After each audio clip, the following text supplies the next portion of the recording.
All right. All right. Hear me okay? All right. Good evening, everyone. Thank you so much for coming. Heard a lot of murmuring about how this is a smaller group, so I do appreciate your attendance. So thank you. Tonight's presentation is entitled Protecting the Past While Ensuring a Clean Future. The focus is going to be on cultural resource management, archaeology, and how it fits into that. Um, as Cindy said, my name is Zach Overfield. I'm with HDR Engineering. I'm a registered professional archaeologist. I've been doing environmental compliance and cultural resource management for the last 15 years. As of last year, I took on the role of HDR's South Central Renewable Energy Practice Leader. So I'm now leading our business groups across our different business lines. So that includes engineering, environmental, strategic communications, all to help our clients, develop their renewable energy projects. So I've led archaeological surveys and excavations across Texas, the Midwest, and the Southeast. I've done quite a bit of work in Louisiana, trudging through swamps. I've worked in the Dakotas. I think I've worked in 22 different states in the 15 years I've been doing this. My region now is Texas, Oklahoma, Louisiana, but our projects will take us elsewhere as well, just depending on our clients' needs. So I'm the principal archaeologist still for several of HDR's projects. So I'm, the principal in charge of a lot of different renewables projects where, like I said, I'm overseeing like a multidisciplinary group, but I still, wear a technical hat where I'm, serving as our subject matter expert for archaeology. So just show of hands, who before they got this advertisement for this presentation had heard of cultural resources management? We got one. Nice work. Um, so cultural resource management, it's such a vague term. It really means commercial archaeology, architectural history, and tribal consultation. Those are really the three pillars that make up cultural resources management. In the UK, it's referred to as cultural heritage management. Like I said, commercial archaeology, contract archaeology is also a couple other terms. So like I said, I work with a multidisciplinary team of biologists, ecologists, wetland scientists, and our archaeologists, anthropologists, and historians, work alongside them to get through what you'll see shortly is a very complex and nebulous environmental, regulatory framework that major infrastructure projects have to go through. So we're going to touch a little bit on the renewable energy market and Texas's role in that, which is a big one. And then we're going to get into cultural resources and kind of the regulatory environment that it operates within, and then move into like how those two things like meet up. It's not always like a frictionless meeting between the two, because obviously like development and preserving the past like can be pretty diametrically opposed. And that's kind of our goal, is to help ensure that we save the important things, or at least the important information about them, to move the future, move towards the future. Um, and then we'll talk a little bit about doing that type of work for utility scale solar and wind, which is the two biggest types of projects in Texas for renewable energy. Um, the challenges that come with that. And then I have a few case studies kind of across cultural resource management. So in my career, I've done these type of projects for all sorts of different infrastructure types, highways, natural gas pipelines, school development. School districts also have to potentially do archaeological surveys as well in the state of Texas. So I have a few case studies that one is renewable energy focused, the other is a water reservoir, and the third is a freight rail bridge upgrade. And we'll get into kind of some interesting twists and turns with those. So the renewable energy market. So what do I mean by renewable energy? Because not everyone has the same definition of what renewable energy is. Primarily referring to these group of projects. So solar, wind, going to be the biggest ones. Offshore wind, which we don't have any of in Texas. There was some projects proposed for the Gulf, but we'll see if those ever come to fruition.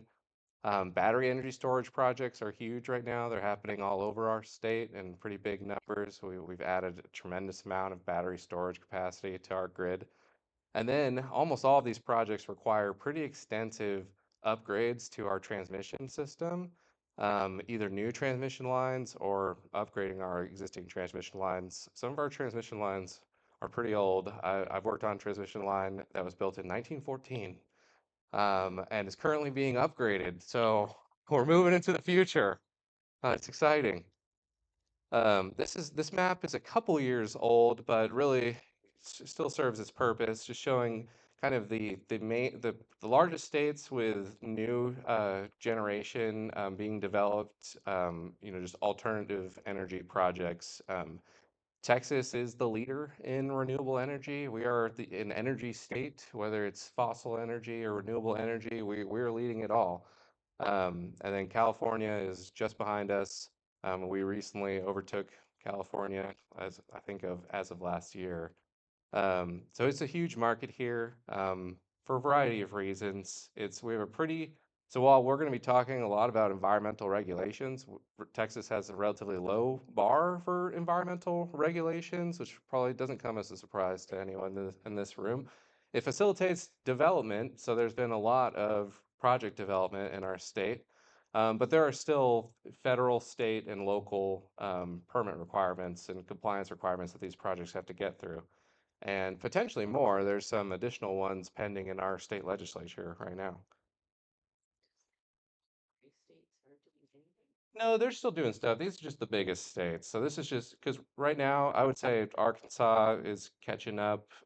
Surprisingly, there's plenty of projects going on in Louisiana. Really, across the Southeast is kind of a growing focus right now. Um, but these are the states that have recently added the most renewable energy. And then my little windmills just show proposed offshore wind development, which is kind of is a gray area whether any of that's going to happen. Um, so getting into the cultural resources and the regulatory environment, let's first talk about what is a cultural resource. Um, we have to uh, survey and assess the significance of cultural resources that are 50 years or older. So I would say most of us in this room are cultural resources, um, but significant ones. All right. A cultural resource can be a lot of things. Archaeological sites are like the biggest category. Cemeteries, National Register properties, which are, I would say, mostly buildings, but they can be other things as well. National Historic Landmarks, traditional cultural places, like Native American cultural places, engineering features, like we document old, like I said, railroad bridges, old dams. Those can be significant from a historical standpoint. So anything that's eligible or listed on what's on the National Register is what we call a historic property, and it's potentially protected by these regulations that we're going to talk about. Um, so like I said, we archaeological sites and cemeteries, I guess on your left here, as just a lithic scatter. It's the debris from stone tool manufacturing. So we don't have any points in this photo like we had on the first photo, but it's a Native American archaeological site, of course, cemetery. One of the most famous ones in the state and the country, the Alamo, of course, a cultural resource. So in a past life, in my previous employer, for about a year, I was the principal investigator for the Alamo Master Plan. Very popular redevelopment in San Antonio. Not at all. Um, uh, but it was a privilege to be a part of that. So I mean, it includes like the grandest resources that you think of, but it also, could include a landscape that is significant to Native American tribe. It can include like a old double pen cabin that, maybe appear to be falling apart, but there's only a few examples left in the country. So really, like, we'll get into like what makes something significant, under the law, but usually it's um, is it something that's rare or becoming rare? Is it something that we could learn a lot from? Is it associated with, persons that are significant to the past or like major cultural events? Like I worked on a project that was it was a sulfur factory in like the Bay Area, like Bay City area in the state. Um, and it was really significant to like the World War II war effort. So it was basically an abandoned, several decades old factory. But because of its contributions to the war effort during World War II, it was itself still significant. All right, here's yours truly, overseeing a recent archaeological excavation. So this is what most people think of when they think of archaeology, right? A big open pit with a grid and people on their hands and knees.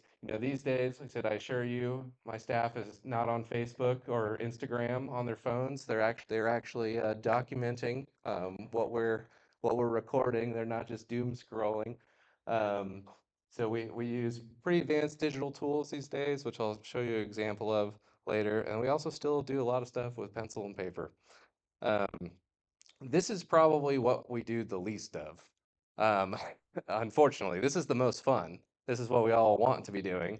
But we do a lot of surveys, which we'll get into a little bit, where we're just walking over large acreages of planned development, looking for artifacts or buildings. All right.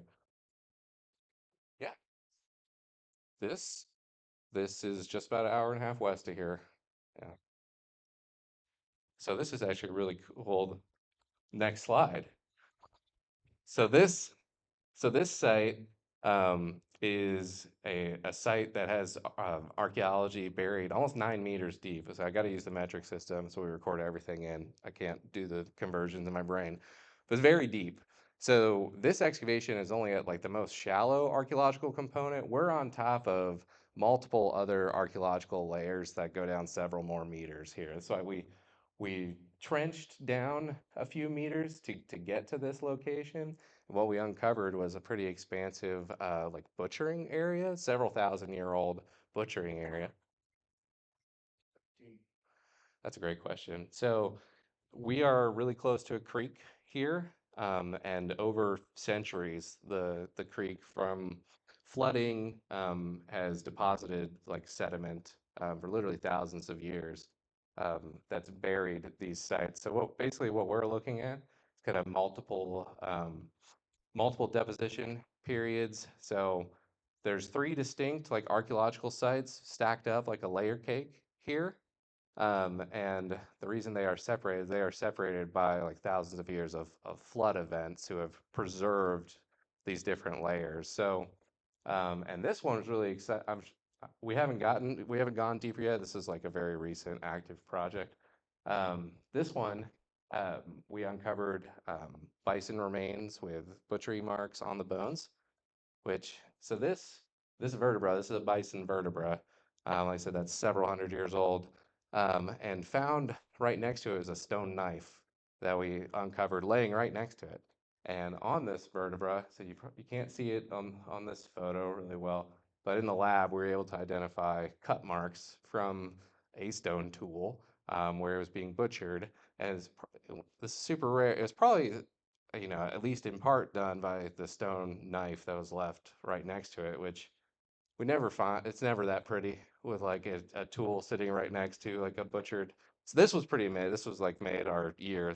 We did this work last year and we're currently writing it all up right now. Um, this is a deer mandible from the same site. So we found bison, deer, fish, snake, small mammals all the way up to bison, butchered in this area with, some stone tools lying next to it. We only found two like in really close, like close context to what we found. And then small other like stone tool debris. So yeah, no, I love it. Please feel free.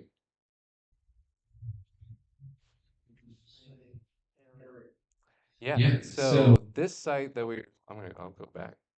So this site that we're working on is like one of three sites that are clustered together. And we just got radiocarbon dates back that indicate they're really not three separate sites. They have like concurrent, like all the dating matches up between these three different sites. So it's a large landscape that was being like seasonally occupied by hunter-gatherers. And what we're finding are different activity areas across the landscape. So we have some areas that are more indicative of like domestic occupation, like where they were living. And then this area specifically is like where they were processing their food. Predominantly, it looks like their animal kills, like a butchering area. And so, like I said, we're still writing up the report, but what it's looking like is, we got the butchery area over here, just up on the like top of this landform, closer to the creek. It's probably where they were camping most of the time with their domestic structures.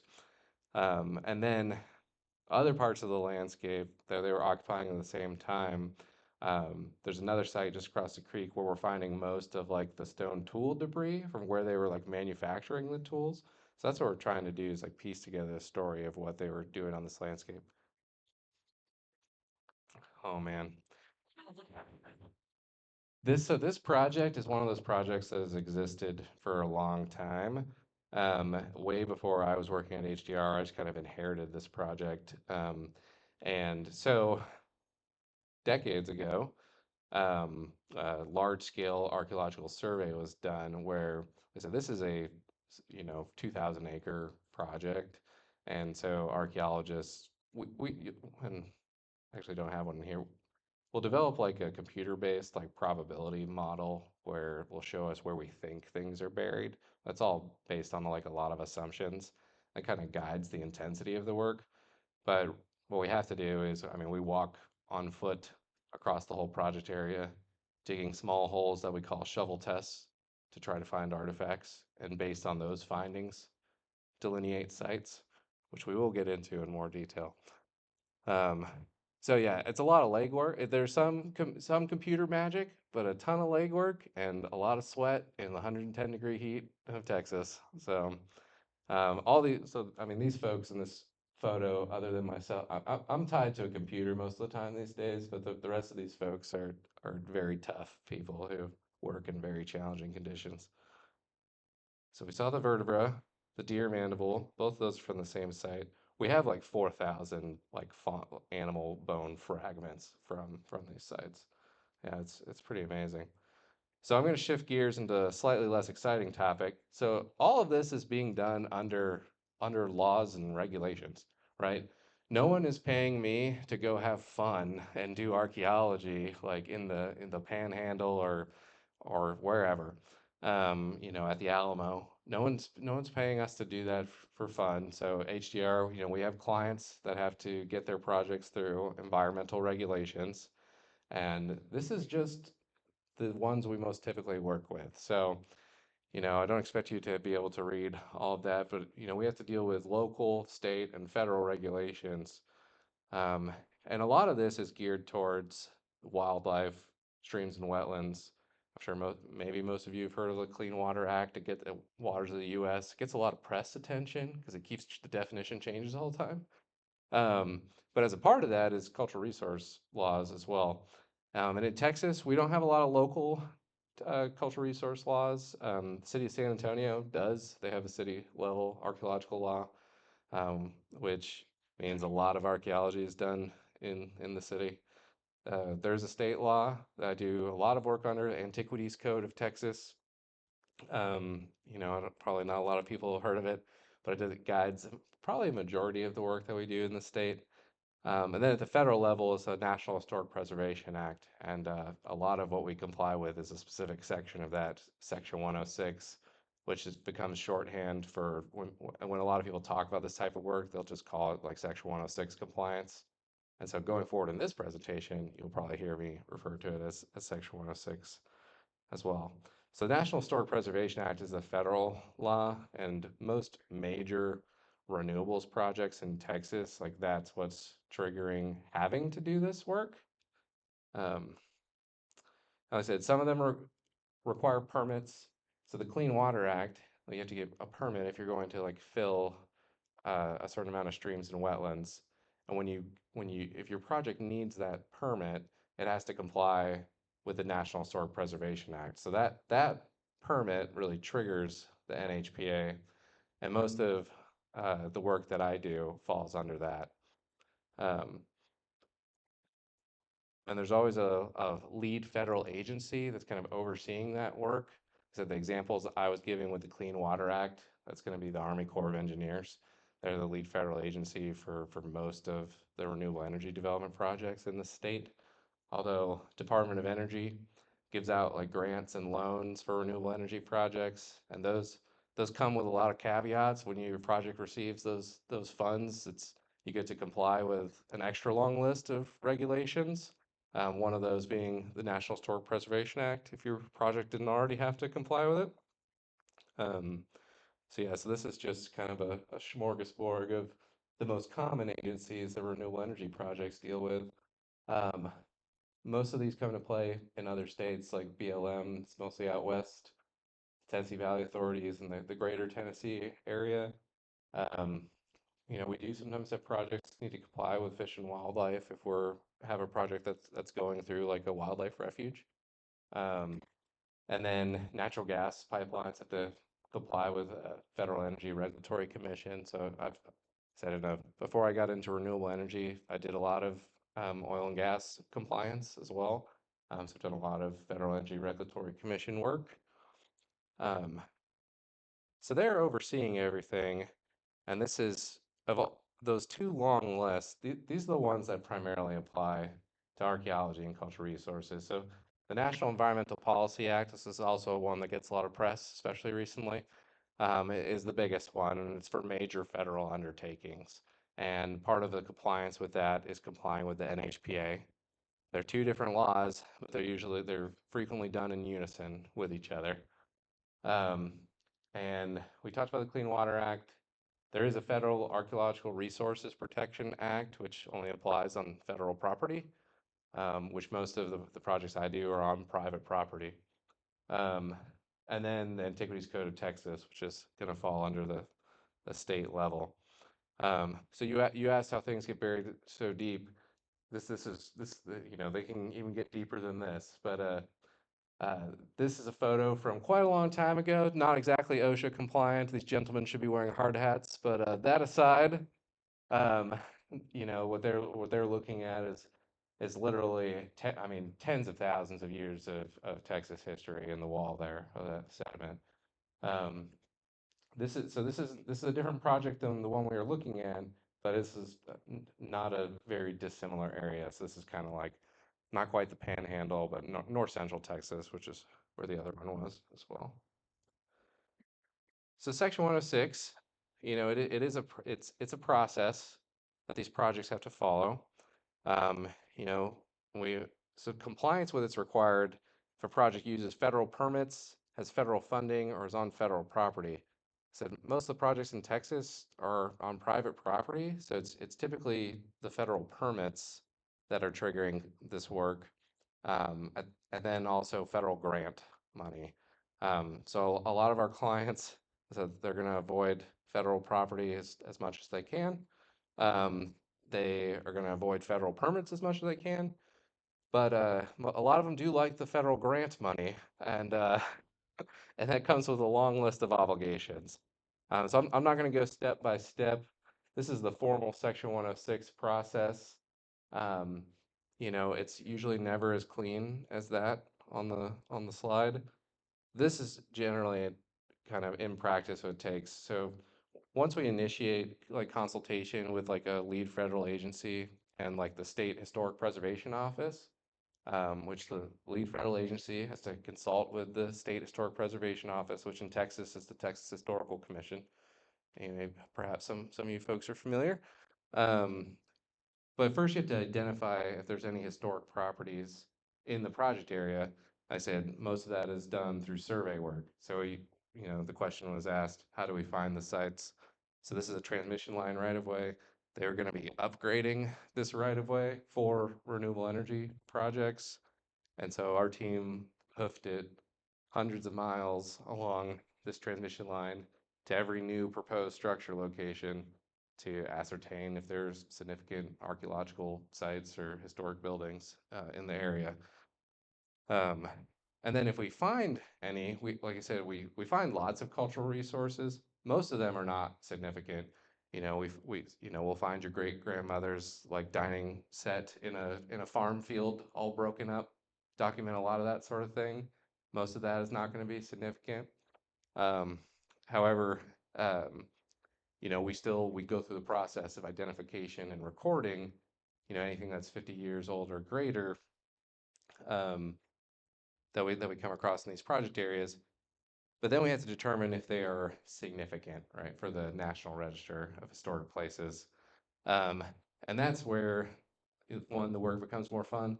It also becomes a lot more expensive for our clients, so they don't like it. So we most of the time our main goal is avoidance. We try to help them redesign their projects so that they don't impact significant cultural resources. I say, and that's the outcome for a vast majority of the projects. But there are a select group of projects where the constraints are just too great to avoid impacting archaeological sites. Transportation projects are a great example because if you're expanding a highway, there's not really a lot of options for expansion. So there's a lot of excavation done for transportation projects. Um, for renewable energy projects, solar, wind, transmission line upgrades, there usually are quite a few avoidance options. We can move the array around. We can change the distance between transmission line structures. With wind projects, there's a lot of different options for where those turbines are placed. And so we'll work with either the client's engineers or our engineers at HDR, if our engineers are part of the project, which a lot of the time they are, to inform the design and affect the project and change the project. So if somebody wants to put in 100 wind turbines, Mhm. you have to go through this process for every single one? Yeah, for the most part. Yeah. So there can be design choices to kind of limit the amount of permitting. So if, let's say, there's 100 wind turbines, you know, maybe we only have to look at 90 of them because they don't need a permit where the other 10 are located. So it's really driven by the permit needs.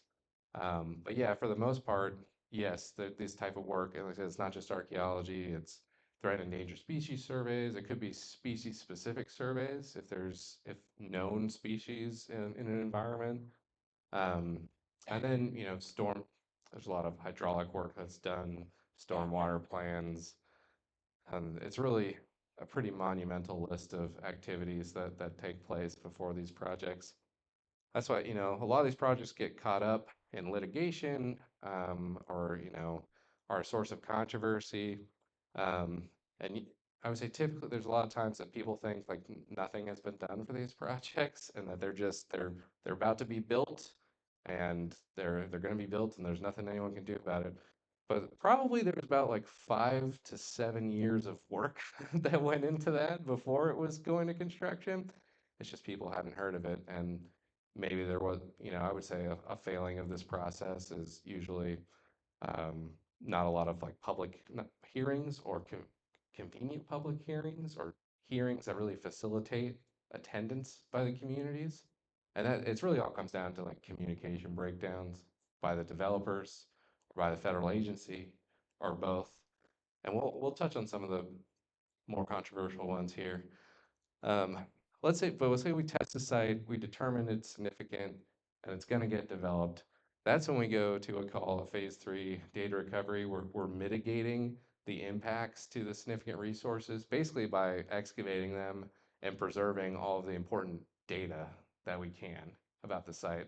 So while the site itself might be mostly gone or 100% gone or buried underneath 30 to 40 feet of water in a reservoir, we are preserving the information. Um, Ideally, for public benefit, that's easier said than done some of the time. And then paired, like I said, the historic age architectural studies are done as part of the survey. Um, I won't spend too much time on this. We're as part of the process, we have to define what the area of potential effects is. That's basically, the area that we have to investigate for archaeology. So this is an example of a solar farm in Tennessee. Um, this is like a 1,500 acre solar farm. So not only do our archaeologists have to investigate the footprint of the site, but our architectural historians have to investigate a buffer around it. That's what that dotted line is. See if the development of this solar farm is going to like impact basically the view shed, like the view from historic properties. So let's say you had a beautiful, log cabin to the southeast there. No one's ever developed around it, and it's not completely dilapidated. Um, and they're going to build a solar farm, like 100, 200 feet from it. That might be like an adverse, we call it an adverse effect to the historic property, and there may have to be some level of mitigate avoidance or mitigation.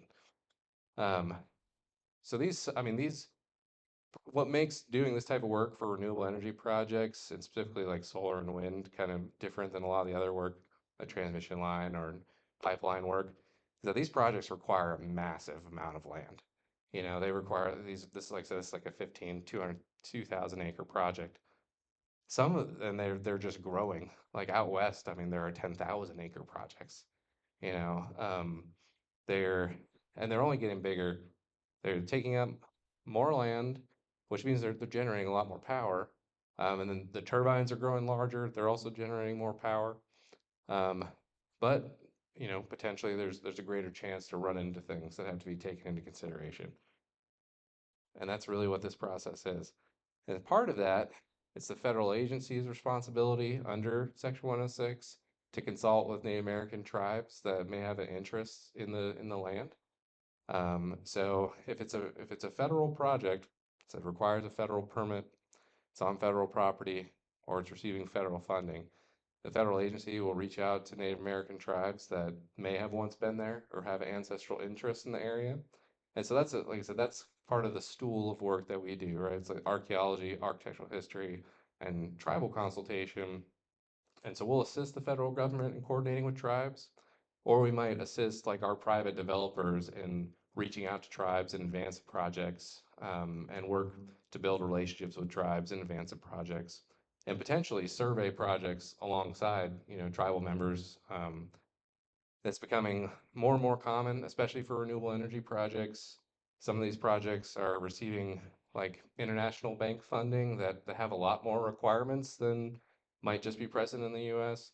May have a requirement to make sure that they engage with indigenous communities that they might not otherwise have to do.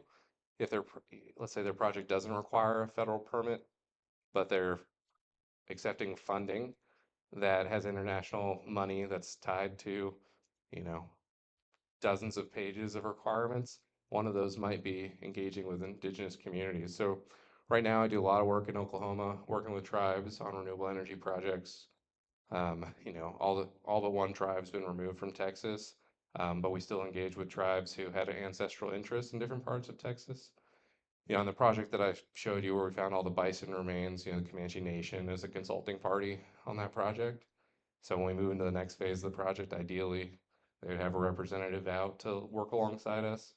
I find this to be like some of the most exciting and like satisfying work that we do for renewable energy projects and for any projects in general, because it really makes me feel like the work we're doing has meaning to living people, which sometimes we're in the lab looking at like 1,000 pieces of bone. It starts to feel a little detached from like living communities. So I really enjoy doing this type of work. So where do these projects run into each other? We've already kind of started getting into that. Um, and clearly, Cindy, I'm going way over time, but we will wrap up by your deadline.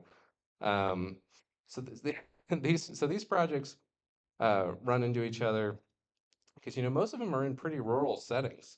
I've had projects in the Dakotas where we'll come across what are called medicine wheels, or like stone alignments that have they're Native American stone alignments that have been in place for hundreds of years. And these properties haven't been, some of these properties haven't been accessed for a century, or very minimal foot traffic. A lot of this is taking place, in areas where yeah, there might not be, um, a bustling city, but there could be some isolated historic properties we might find. I've been a part of a land development project outside of San Antonio where, inside what appeared to be like kind of a mid-century, like 1950s, 1960s house. Like inside it was a log cabin. And actually, that took place, now that I recall, that took place in Flower Mound as well. Flower Mound has a restored, historic cabin that they found inside another house, right? Yeah, and so that can be, you can, that's like an open historic site in Flower Mound now that you can visit. Um, so, we had to go investigate. Those are the kind of things we had to investigate. We would come across, a dilapidated 1960s ranch. The ranch house could be significant, so we had to evaluate that. But there might be another building inside that building. Um, so, um, I would say the rural character of these projects and the amount of land that they take is really where it clashes with archaeological preservation. Um, these are really the optimal project locations, right? Because they need a lot of land.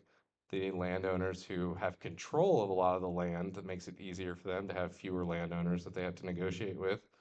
Um, and in general, in the last 15 years, like the profile of cultural heritage and cultural resources compliance has really increased with some of like the most controversial infrastructure projects that this country has seen.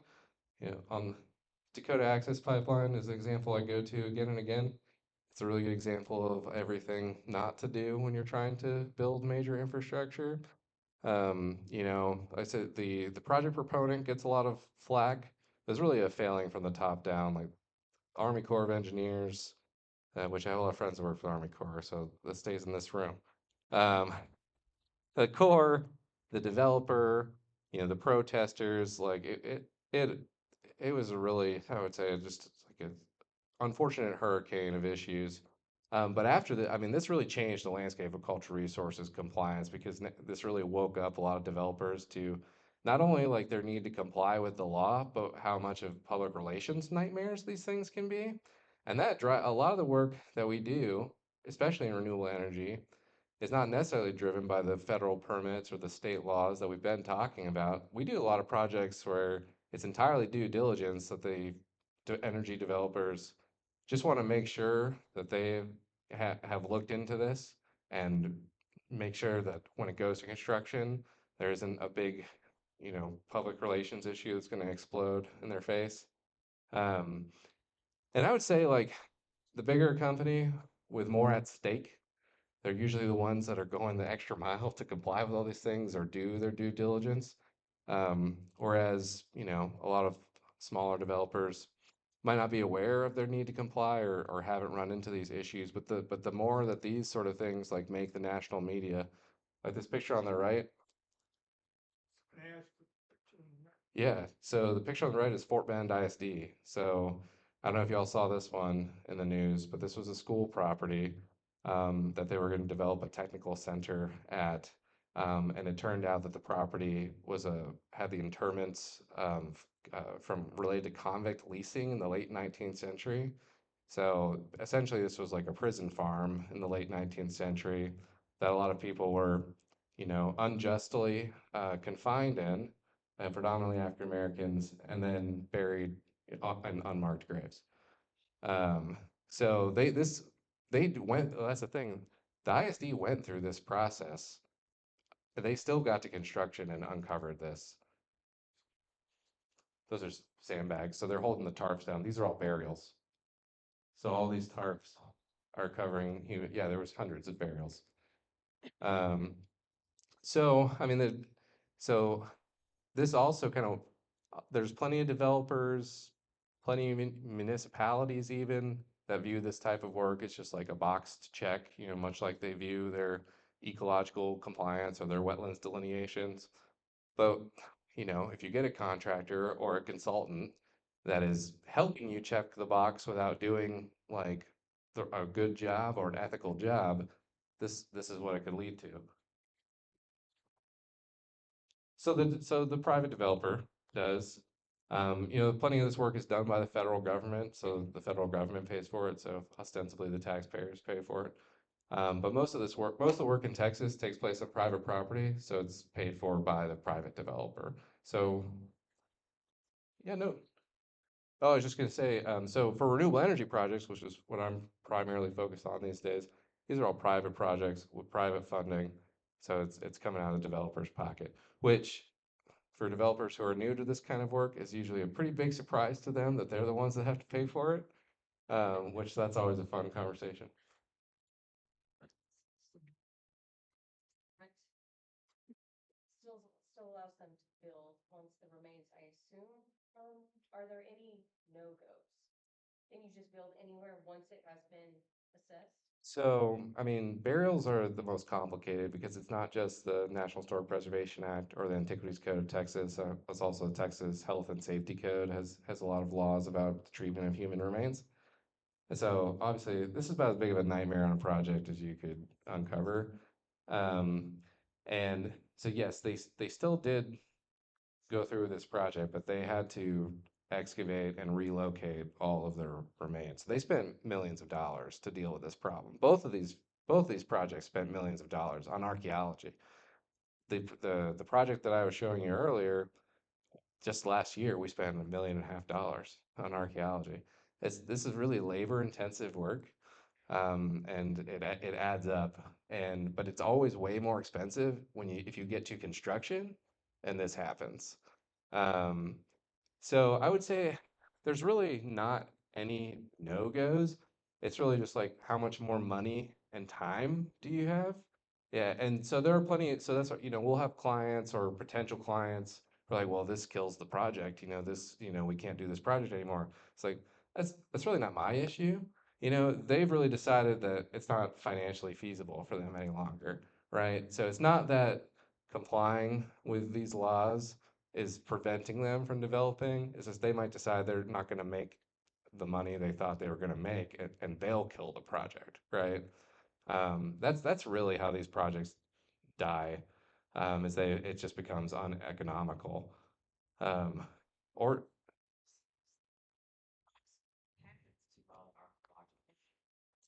Well, in this case, I mean, if you uncover hundreds of human burials, there's no getting out of it. You got to deal with that. But yeah, so we do have projects that get killed after the work is done, and we're still responsible for everything that we excavate has to be curated at a certified repository in the state. So we use Texas State a lot of the time. We also use UT San Antonio. Um, I'm not aware of a repository in North Texas, so we mostly use those, but like Stephen F. Austin also has a repository in East Texas. So that's where everything eventually goes. Sometimes it takes a long time to get there, and then obviously human remains are like reinterred almost all the time these days, although there's quite the backlog of Native American remains in at universities, which is like a federal it's Native American Native American Grave Protection and Repatriation Act deals with all of that. So universities over time have to return all of those remains, which is like a whole other presentation. Um, but yeah, so because of those kind of issues, like I don't know, this kind of work resonates a lot more with our renewable energy developers. And like I said, we do a lot of work that they're not legally required to do. And they're not really doing it out of the kindness of their hearts, although maybe some individual actors are. But at a corporate level, they're doing it to reduce risk. It's all about risk mitigation and prevent like financial losses. Um, let's see. So I want to go over a couple points related specifically to solar and wind. Um, so like we've covered a lot of regulatory frameworks that they could fall under. We mentioned private property. We talked about developing on federal property. Um, Obviously, like the Inflation Reduction Act really like turbocharged the development of these projects. Its fate kind of hangs in the balance right now. So we may see like a reduction in these type of projects. I don't think that's going to happen in Texas because most of the projects, so like solar, especially and battery storage, they're cost competitive with fossil fuels without subsidies from the federal government in the state of Texas. And we've had some projects in other geographies get put on hold. We've seen no downturn in solar and battery energy storage markets in the state. And I don't think that's going to change, despite some things that are pending in the state legislature, which I don't think are going to pass, but we'll see. Um, so, and then not only the IRA, but then the Infrastructure and Jobs Act as well. I mean, those two things really increased the number of projects that are coming down the pipeline. Um, If anything, we were working on a number of like alternative fuel projects, so like clean hydrogen, y'all have probably heard in the news, and similar like alternative fuels. Um, those projects are really not cost competitive with just like regular hydrogen. And with the potential changes in the IRA coming down the pipeline, we may see those projects like take a lot longer to develop. I do think offshore wind is in a pretty bad spot. I don't think we'll see it in the Gulf in the next a decade and a half or longer. Um, but I think we'll still see some in the Northeast. But I don't know if we'll see much more than that. Um, but yeah, solar and battery storage in Texas are like wildfire right now. And paired with a data center, I'm sure y'all have been hearing a lot about data centers and all their power needs. Appreciate it. Um, those uh, those are frequently being paired with renewable power generation. So the hyperscalers, the major telecom companies that are building those, they need power now, and renewable energy is like the quickest way to actually get it on the grid. Because a natural gas power plant takes 7, 10 years to build, and these can be built in like 3 to 5. So it's really just about interconnection time. All right. So we're running low on time. It's amazing how much I can talk sometimes, but we're gonna jump through the challenges and we're gonna get into some cool parts of the case studies. So this was a renewable energy project where they were retiring a coal plant, upgrading transmission lines, and replacing the power gen with cleaner natural gas plus solar and batteries. So it's like a total combination of like modern power generation, which is pretty cool. This project's getting sued right now, of course. Um, but archaeology work was a success and complete. So we did the survey. We found lots of sites. Um, we found several that are not eligible. This is just an example of a site map. We did have a site that was eligible, and all these dots represent like the hundreds of shovel tests that we dug across the site to find the deposits related to this site. Um, so we did have to do like formal testing for this project. So we excavated the units, we drew all the maps. Um, we were able to help. This is for the Tennessee Valley Authority. We were able to help develop the project so it didn't impact the site. So we did the testing excavation. It was significant. They ensured that the project design wasn't going to impact it. So this site still exists. So that's pretty cool. You know, we do actually protect cultural resources every now and again. Um, so Turkey Peak Reservoir, which is a public project, so I could talk to you about it. Um, this is one that we have a lot of ongoing work for. This is related to the project, the bison kill site earlier. Um, and I wanted to jump. So we're using, like I mentioned earlier, we're using a lot of modern digital tools. So the site with all the butchered animals and the kill site, we're able to use drones and LiDAR to capture like a 3D photorealistic model that we can measure back at the office to like within millimeter precision. So instead of drawing everything, which I've done most of my career, we now fly a drone over it and set up a, LiDAR on the side of the excavation and capture some pretty cool stuff. So this is just a short clip, kind of early renderings of what we created by scanning that site. Here's the Turkey Peak light-off pit. So as you can see here, we scanned outside the pit. That's an accuracy of about 2.9 millimeter. Inside the pit, we went more refined at about 1 millimeter. So as we come in here, we can interact with it, turn it around, um, zoom in. That's the knife that we found by the vertebra. And we could measure its distance from the vertebra back in the lab. Whatever you're looking for. So that's it's so the accuracy, the accuracy between taking a few like total station survey points and like sketching things on graph paper. It's like I said, we have this almost recreated, pixel by pixel, right? Millimeter accuracy that will be so while this site at some point in the future will be under 30 plus feet of water, we'll have like a 3D accurate model of this site forever, which I think is pretty cool. Um, I'm gonna call it for questions. I do have other case studies, um, but I know Cindy, she's stopping at 7 sharp. Tell us about the last one. Okay. Okay. So So this one this is one is pretty pretty cool. So cool. this is So not it's a not a renewable renewable. energy project, but this is one of my favorites. This is for an old freight rail bridge. So this is a freight rail bridge that was also built in the early 1900s, and until recently was still operating. And it's one of the most vital trade networks in the U.S., moving massive amounts of freight on rail across like the Gulf. This is in Louisiana. It crosses the Bonacre Spillway, which is a major spillway just upriver from New Orleans and like Metairie. Um, so during the course of this project, it was determined that there was potentially a Civil War era cemetery underneath the freight rail bridge. So the bridge was built in the early 1900s. Sometime during the Civil War, the Union Army interred a bunch of soldiers that actually passed away from yellow fever predominantly. They buried them in like a quick cemetery on this site after they took over New Orleans.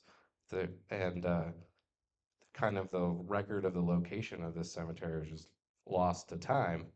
And it was during this development project that an archaeologist at the Army Corps of Engineers like came across a record that, oh, there might be a cemetery here.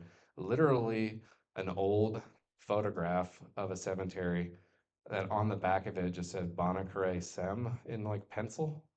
And it's like pretty much the only thing that we were going on initially was this old photograph with some notes on it. Um, and so I've during the working on this project became aware of some cool stuff that people are doing with essentially cadaver dogs. They're human remains detection dogs that are trained to identify archaeological remains, the smallest amount of bone. And there doesn't even have to be any bone left. It's just the scent of basically human decomposition that gets trapped in the soil for hundreds or thousands of years.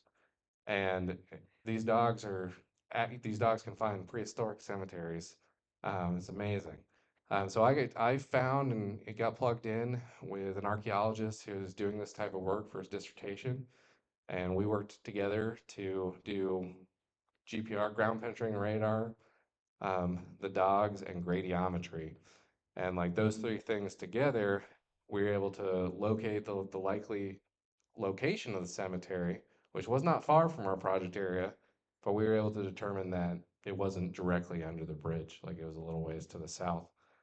And we had like the state archaeologist of Louisiana out, and we had, look at these dogs, they're adorable.